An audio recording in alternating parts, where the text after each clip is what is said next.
नमस्कार, sports can में आपका स्वागत है। मैं हूं हिमांशु कांडपाल और 15 मिनट के इस कार्यक्रम में आज हमारे साथ बातचीत के लिए मौजूद हैं वरिष्ठ खेल पत्रकार राकेश थपलियाल। राकेश, नमस्कार, स्टूडियो में आपका स्वागत है।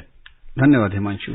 राकेश, इससे पहले कि हम विभिन्न खेल खबरों पर आपसे चर्चा शुरू करें, आइए नजर डालते हैं आज की हेडलाइंस पर। जी। आज की हेडलाइंस हैं 15वीं एशियाई एयरगन चैंपियनशिप में आज भारत ने 4 स्वर्ण, 1 रजत और 1 कांस्य पदक जीते। हॉकी इंडिया ने ऑस्ट्रेलिया दौरे के लिए 23 सदस्यीय भारतीय पुरुष टीम की घोषणा की। विजय हजारे ट्रॉफी एक दिवसीय क्रिकेट प्रतियोगिता में आज राजस्थान ने दिल्ली, महाराष्ट्र ने बंगाल, कर्नाटक ने झारखंड और पंजाब ने बड़ौदा को हराया। और ATP world tour tennis finals के सिंगल्स में स्पेन के राफेल नडाल का मुकाबला कनाडा के फेलिक्स ऑगर से चल रहा है। और अब खबरें विस्तार से। सबसे पहली बात एशियन एयरगन चैंपियनशिप की। दक्षिण कोरिया में चल रही है एशियाई एयरगन चैंपियनशिप और आज भारत ने 4 स्वर्ण, 1 रजत और 1 कांस्य पदक जीते।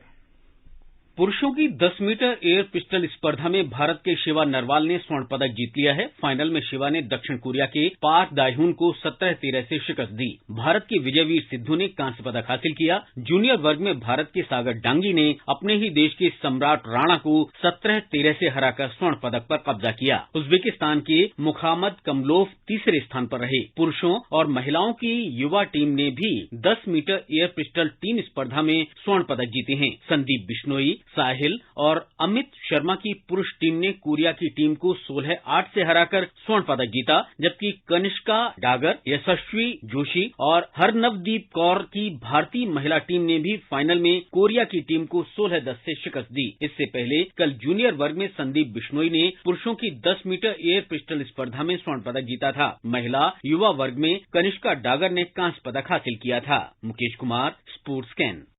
और इससे पहले 10 metre air rifle mix team स्पर्धा में अर्जुन बबूता और मेहुली घोष की जोड़ी ने स्वर्ण पदक जीता था। फाइनल में उन्होंने अपने देश के किरण अंकुश जाधव और इलावेनिल वलरिवान को 16-10 से पराजित किया था।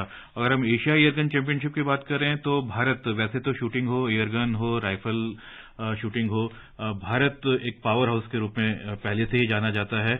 और यहां अगर हम देखे जाएं तो अगर हम चाहे यूथ टीम हो, जूनियर टीम हो या सीनियर टीम हो, एक अच्छा बेंच स्ट्रेंथ यहां पे देखने को मिलता है। बिल्कुल हिमांशु, ये बहुत बड़ी बात है कि हमारे जूनियर शूटर हो, सीनियर लेवल पे हो, मिक्स डबल्स में हो, सब बेहतरीन प्रदर्शन करते हैं। बस दिक्कत वही है कि ओलंपिक का मेडल जो 2 ओलंपिक से हमारे पास नहीं आ पा रहा ना, वो उस पे सब लोग बड़े हैरान है। पूरी दुनिया के जो शूटर्स हैं वो ये देखते हैं कि भाई ऐसा क्यों हो रहा है, और जो शूटिंग फेडरेशन ऑफ इंडिया वो भी इस चीज का हल नहीं निकाल पा रही कि आखिर ऐसा क्यों हो रहा है।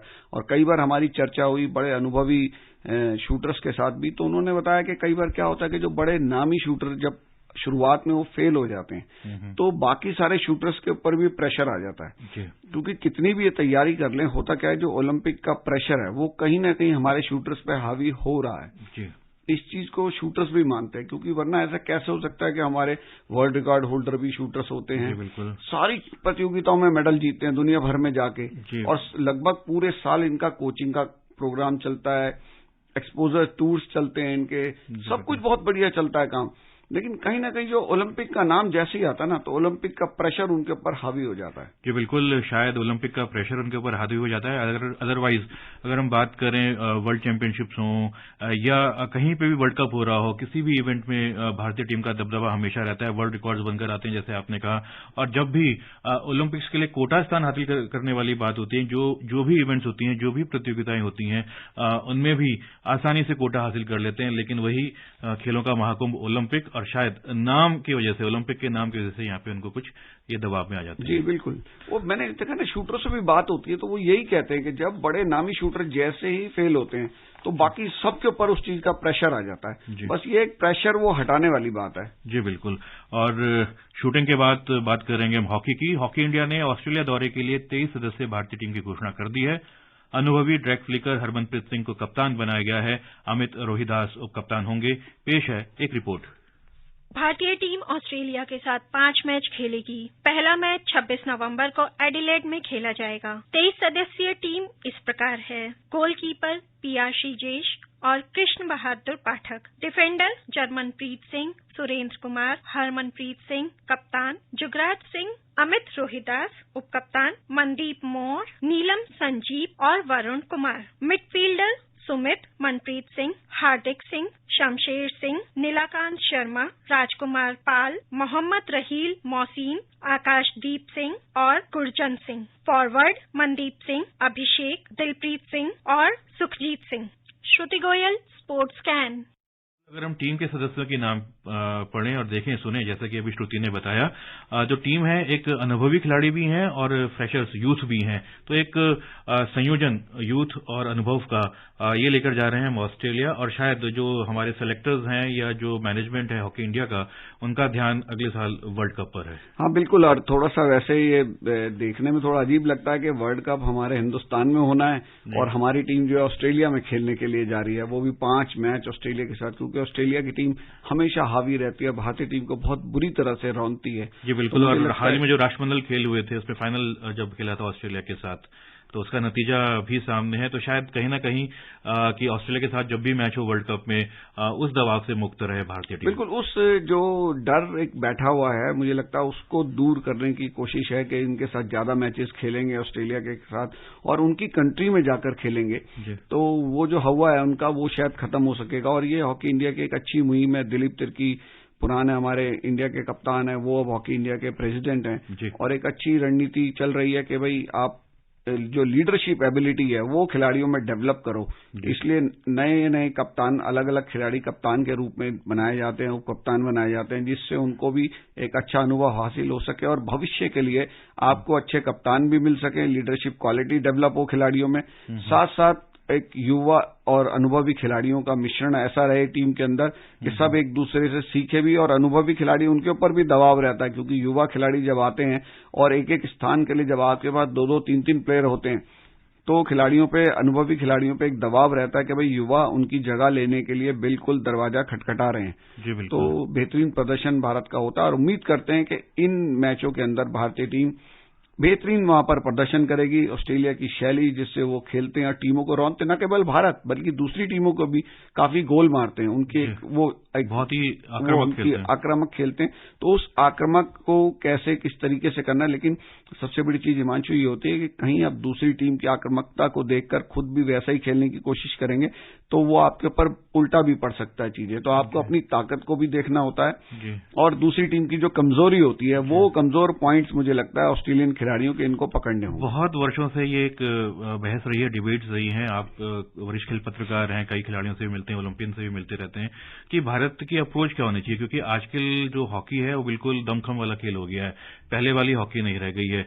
लेकिन लोगों का मानना है कि जो भारत की कलात्मकता थी उसको बरकरार रखते हुए हमें एग्रेसिव खेलना चाहिए। हाँ, नहीं, ये बिल्कुल सही बात है। जितने भी हमारे प्लेयर्स हैं वो भी ये मानते हैं कि भाई जो स्किल है वो बड़ी इंपॉर्टेंट है और आप स्किलफुल होंगे तभी गोल करेंगे। लेकिन अब एक नई थ्योरी ये चल रही है कि आप ज्यादा से ज्यादा गोल करें, क्योंकि गोल तो आपके ऊपर होंगे इंटरनेशनल हॉकी के अंदर, इंटरनेशनल मैचेस में आपके ऊपर गोल होंगे, आप उससे बचने के चक्कर में ज्यादा ना रहें, आक्रामक होकर दूसरी टीम पे भी गोल करें, क्योंकि गोल करते रहेंगे, बिना गोल करे तो देखिए आपका जीतने का चांस नहीं है। अभी कुछ दिन पहले सरदार सिंह से मुलाकात हुई तो उन्होंने बोला कि भाई पूरे 60 मिनट के खेल में अगर आप निकालेंगे एवरेज तो एक प्लेयर की हॉकी स्टिक से 1 मिनट बॉल टच होती है, मतलब बाकी टाइम उसको भागना ही होता है इधर से उधर। इससे ये पता लगता है कि आपको स्टेमिना भी बहुत तगड़ा चाहिए आपका, और जो आखिरी के मिनट होते हैं मैचों में उसके लायक आपका स्टेमिना वही होना चाहिए जो आप शुरुआती मिनटों में, वो बड़ा हिट एंड रन वाली यहाँ पे शैली अपनाई जाती है आजकल। और बात क्रिकेट की, विजय हजारे ट्रॉफी एक दूसरे क्रिकेट प्रतियोगिता चल रही है और इसमें राजस्थान ने दिल्ली को पराजित किया है। ये मैच ईडन गार्डन्स में हुआ था, 52 रन से जीत दर्ज की है राजस्थान ने। और अन्य मैचों की बात करें तो कर्नाटक ने झारखंड को 6 विकेट से पराजित किया है। कोलकाता में ये मैच हुआ था और बंगाल और महाराष्ट्र के जो बीच मैच था, महाराष्ट्र ने जीत दर्ज की है 3 विकेट से। रांची में ये मैच हुआ था। पंजाब ने बड़ौदा को हराया मुंबई में 9 विकेट से। और अगर दूसरे मैचों की अगर हम बात करें तो तमिलनाडु ने छत्तीसगढ़ को और हिमाचल प्रदेश ने मणिपुर को, गुजरात ने उत्तर प्रदेश को और सौराष्ट्र ने हैदराबाद ने सौराष्ट्र पर जीत दर्ज की है। दूसरे नॉर्थ ईस्ट ओलंपिक खेलों में आज फुटबॉल स्पर्धा में लड़के लड़कियों के वर्ग में कांस्य पदक के मुकाबले खेले गए। पेश है एक रिपोर्ट। अंडर 21 में मणिपुर का सामना था ब्रॉन्ज मेडल के मैच में नागालैंड से और मणिपुर ने शानदार प्रदर्शन करते हुए 4-1 से जीत दर्ज की, जिसमें से 2 गोल सैगो मांग की तरफ से आए, 1 गोल मंगलिन थांग ने किया और 1 गोल निगोबाम विनोद कुमार ने किया। दूसरी तरफ नागालैंड की बात करें तो योतो और थुलून ने 1-1 गोल किया, लेकिन मणिपुर ने 4-2 से ये मुकाबला जीतकर कांस्य पदक अपने नाम कर लिया। शाम के समय फ्लडलाइट्स में मुकाबला था महिला वर्ग में मिजोरम बनाम सिक्किम का। मिजोरम ने शानदार प्रदर्शन कर इस मुकाबले को 3-1 से जीता और कांस्य पदक अपने नाम किया। मिजोरम के लिए ललरिन मोई ने 2 जबकि कप्तान गैरिस जोनुनसांगी ने 1 गोल किया। सिक्किम की तरफ से सिर्फ 1 गोल आया और वो गोल सिमरन ने किया है। और कल इस प्रतियोगिता में फुटबॉल के गोल्ड मेडल मुकाबले खेले जाएंगे। लड़कों के वर्ग में सबकी नजर टिकी होगी मेघालय जो मेजबान है उसका सामना होगा मिजोरम से, और लड़कियों के वर्ग में मणिपुर का सामना होना है अरुणाचल प्रदेश से। मेघालय की राजधानी शिलोंग से आनंद श्रीवास्तव, स्पोर्ट्स कैन के लिए। हम बात करते हैं फुटबॉल विश्व कप की। विश्व कप फुटबॉल टूर्नामेंट रविवार से कतर में शुरू हो रहा है। टूर्नामेंट में 32 टीमों को 8 ग्रुप में बांटा गया है। ग्रुप ए में मेजबान कतर के अलावा नीदरलैंड, सेनेगल और इक्वाडोर की टीमें हैं और रविवार को जो उद्घाटन मैच होगा मेजबान कतर का मुकाबला इक्वाडोर से होगा। 8 ग्रुपों की अगर हम बात करें तो आपके हिसाब से कौन सा सबसे टफेस्ट ग्रुप हम कह सकते हैं, जिसे ग्रुप ऑफ डेथ भी कहते हैं?